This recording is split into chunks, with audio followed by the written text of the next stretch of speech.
I don't know how much attention you pay to which way I'm facing based on the background. Uh, I like to look out the window, but then somebody complained that the glare of that light in my specs is not a good practice for recording, so I now face the wall, so you see a different background in details that you probably don't need to know, don't want to know anyway.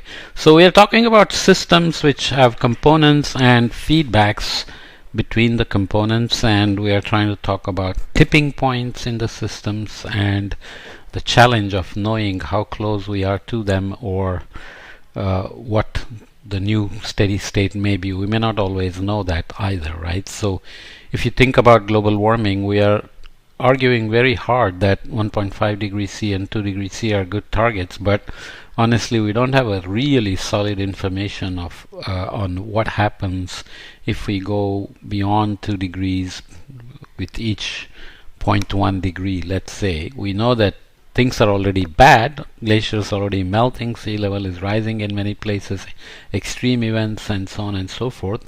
What else will happen? More glaciers will melt, more sea level rise will happen in some places, but you know, what will a new steady state or new stable state look like? So anyway, you want to then be able to manage the performance of systems, which is especially so for the commons that we want to worry about, whether it's a forest or a water resource and so on and so forth. So in our description of the institutional analysis and development framework, we discussed the evaluation criteria associated with various outcomes. The interactions between the participants in the action arena led to particular outcomes. These outcomes are evaluated somehow. There is the game in that sense, in the lab or in the field.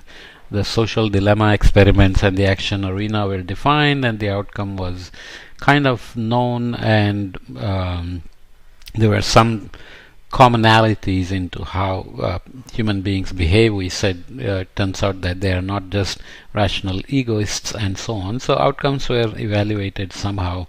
Sometimes, you know, in a game, you know who wins, who loses, and so on and so forth. For example, did the participants achieve their goals? Are the policies targets reached?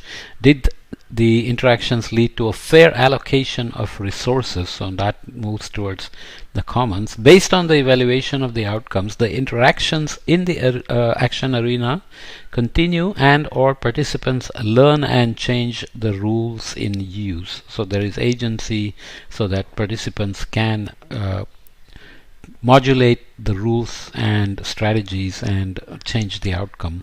This chapter is about systems, and systems are about feedback and control.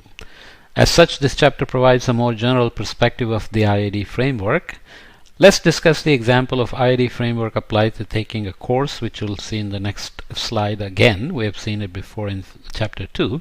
The interactions of the participants lead to a grade over the course of the semester. So you are evaluated based on what you already know from the beginning, because it's specified what the evaluation process will be. So you have to work hard, attend classes, and then do well on the exams and so on. The specifications on how the grade is calculated are specified in the syllabus.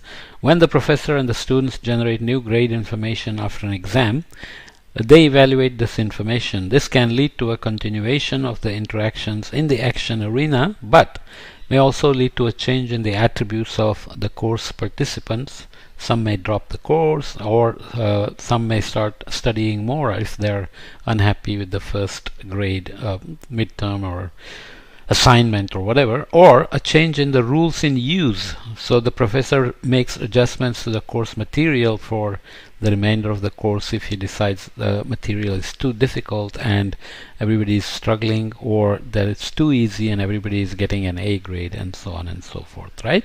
So here is 2.6, framework applied to taking a course. So again, exogenous variables. In this case, you have classes happening in a classroom in a building on the university campus, which sets the boundaries and provides the rules that affect the class and what the teacher can or cannot do, and what the student can or cannot do, and so on.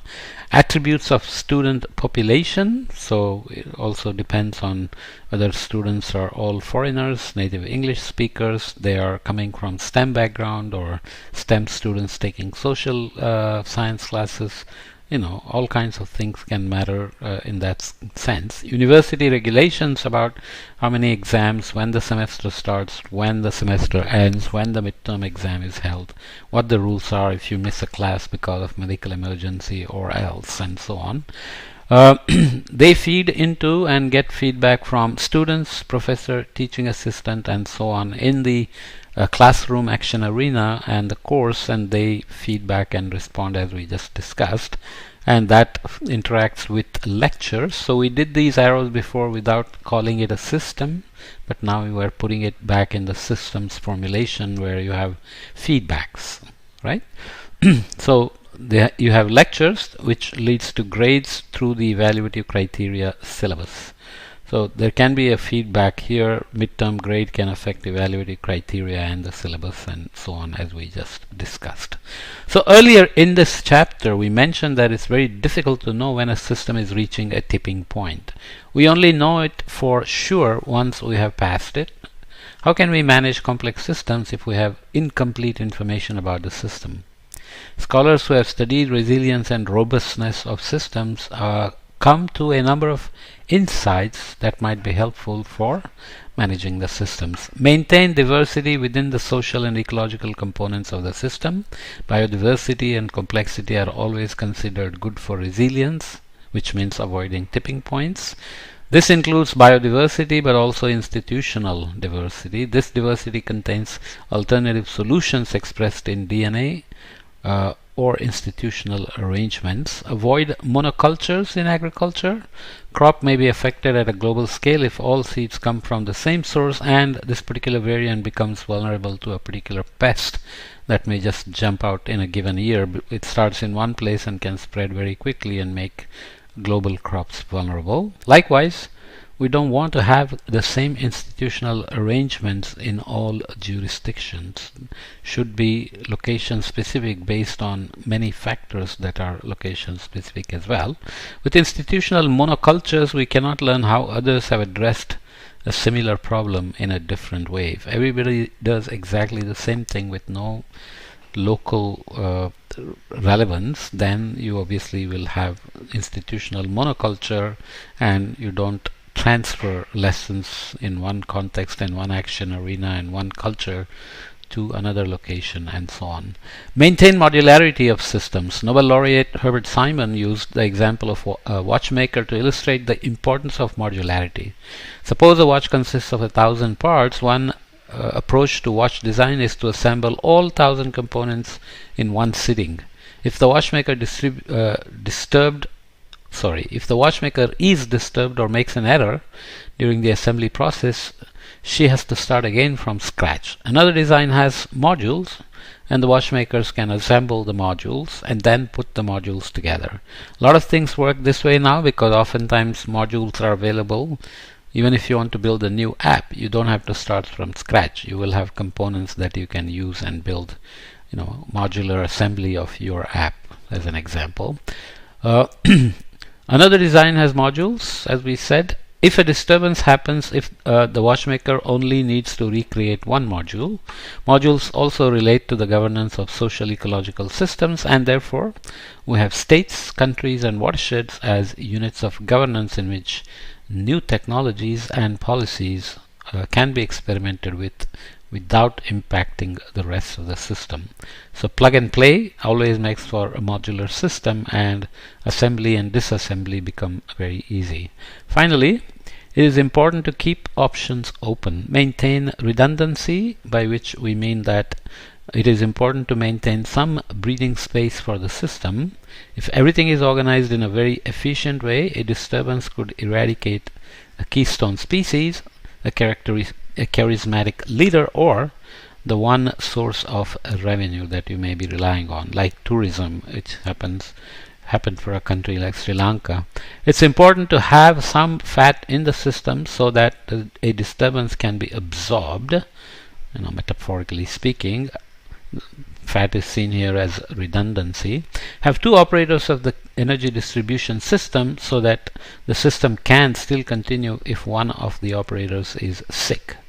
Have multiple suppliers of energy so that a cloudy day reducing solar energy will not lead to a blackout of the energy system. Seems obvious, and yet depending on the system you have to always look for where redundancies are absolutely necessary to avoid failure of the system or downgrading of the performance of the system, right?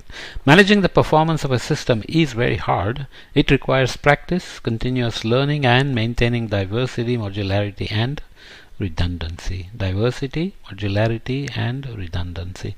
To close this chapter, we relate the concepts of resilience and robustness back to sustainability. Should I just plow through it? Yeah, maybe I should leave the Earth system for a longer discussion.